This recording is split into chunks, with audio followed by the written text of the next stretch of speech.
What's up guys, welcome back. Episode 2 of 4 of my Project DMR build.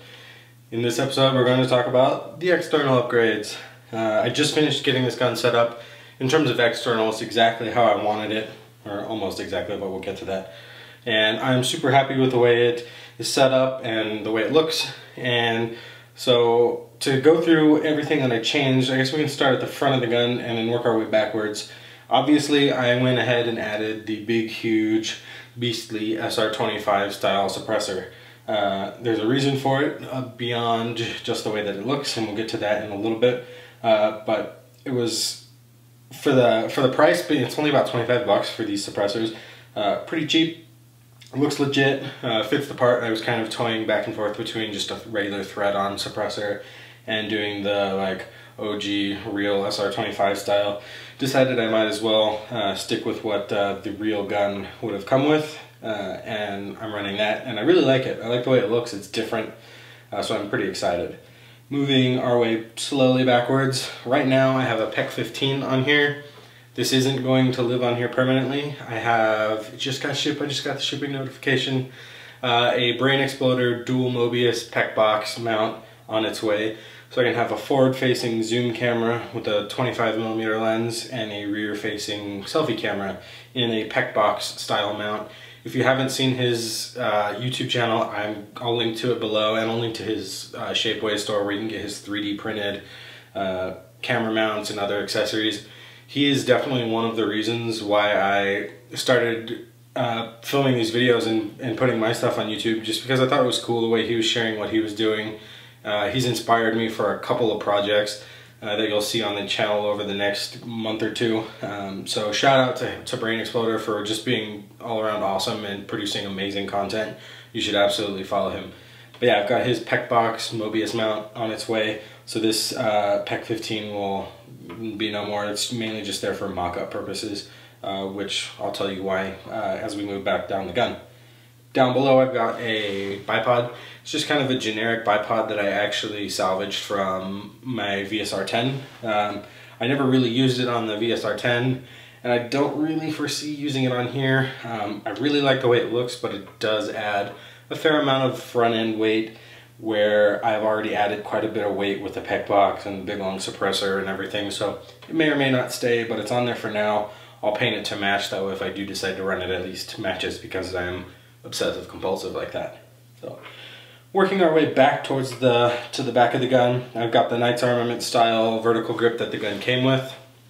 Usually my kind of method of operation is, if it ain't broke, don't fix it.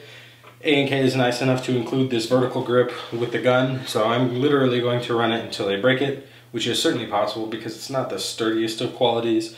If I do break it, I'll switch over to like probably a mag pull, just because I like the stubby grip. But it's there, and I've got it, and I wanted to get this done in a relatively budget-friendly way, so if it's included, you might as well run it. There's nothing necessarily wrong with it. So working our way back even further, I've got this is a Westlake short dot style optic. This was actually an eBay find. I'll be perfectly honest with you, I'm not a huge eBay fan. There's things about it that kind of bother me on a business level, in terms of companies making money off of knockoffs and things like that. But at the risk of being super hypocritical, I know I was on a budget and I happened to stumble upon this. The rest of the short dot style optics are around like 250 to 280 bucks a lot of times, and this one was 80 bucks. So I figured, what the hell, I might as well try it. If it sucks, not the end of the world. But surprisingly enough, it's actually pretty legit. It's got really great eye relief, which is what the short dots are known for. But the thing that really impressed me the most was the optical quality. Being a photographer, good glass means a hell of a lot to me, and I hate looking through shitty optics, whether it's a camera lens or a magnified optic on a gun. And this thing is actually nicer than the optic that I have on my VSR10, which is kind of funny, but no, it's really solid. Now, I said that the PEQ 15 was on here just for a mock-up, and you're probably thinking, holy shit, that optic is way too low to be running a PEQ Box. And yes and no. If I have this thing zoomed all the way out to 1.5 magnification, because this is a 1.5 to 4, yes, I can see the PEQ Box, and it does obscure the optic. But if I zoom it in to about 2.25 to 2.5, the PEQ box completely disappears. The telephoto effect of the optic completely negates the PEQ box being on there. And if I'm zoomed all the way into 3.5 or 4, there's no way I'm going to be able to see it. And I'll probably honestly leave it around 3 to 3.5. I find that that's kind of where I usually keep my optic on my other long gun. So no problem, the PEQ box actually works. We'll see if the Mobius mount is taller than this PEQ 15. I'm really crossing my fingers that it's not.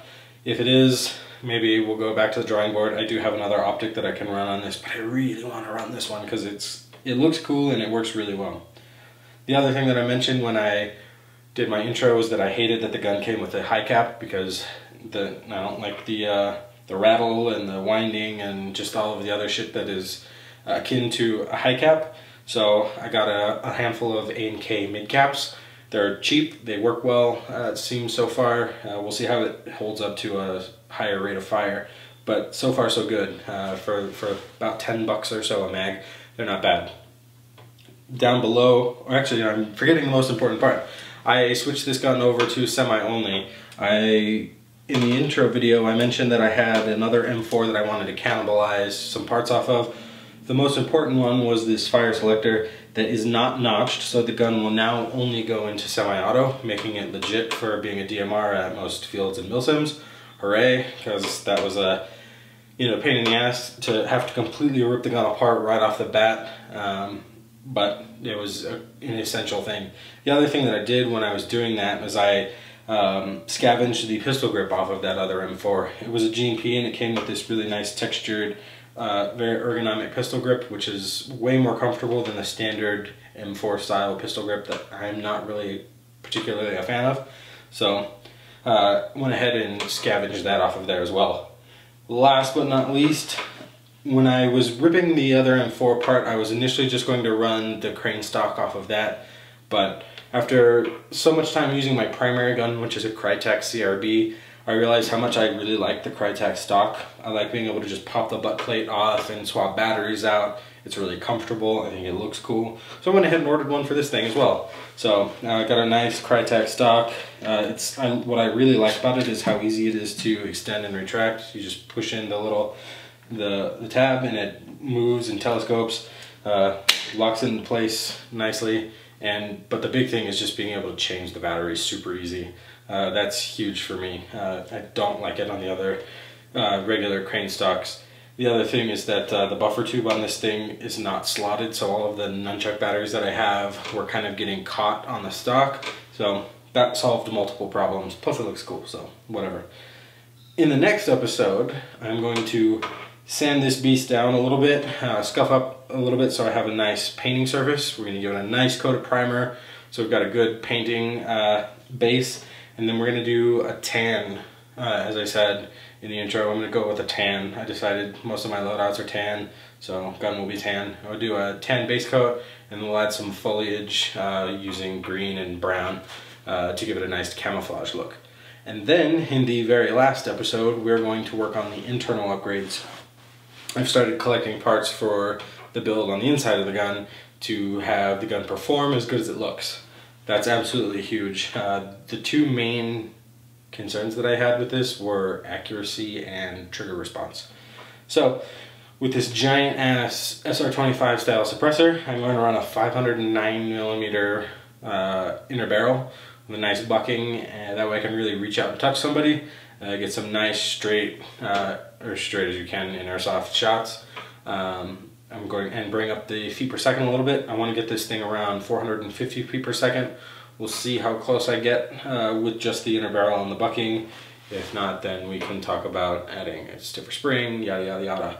The other things I'm going to do is going to add a high torque motor and a MOSFET so I can run a solid 11.1 LiPo and just have some really snappy trigger response.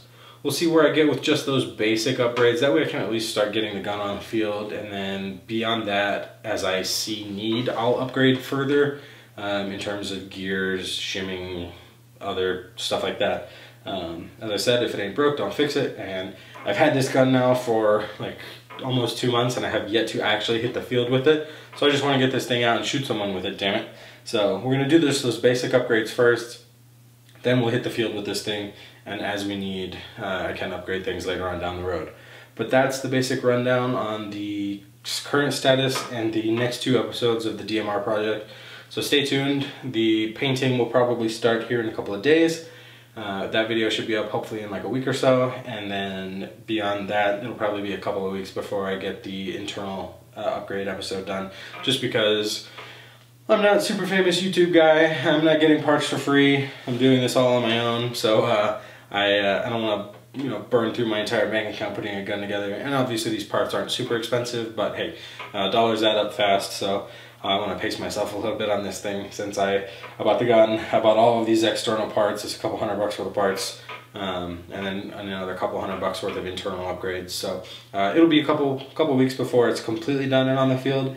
But up next is paint, so please definitely subscribe. Leave me a comment, hit me with any questions, tips, advice. I'm constantly working on getting things to improve the channel, hence the Mobius mount, so I can have more and better camera angles, things like that. So thanks for watching. I really appreciate it. I'll see you in the next episode when we paint this beast.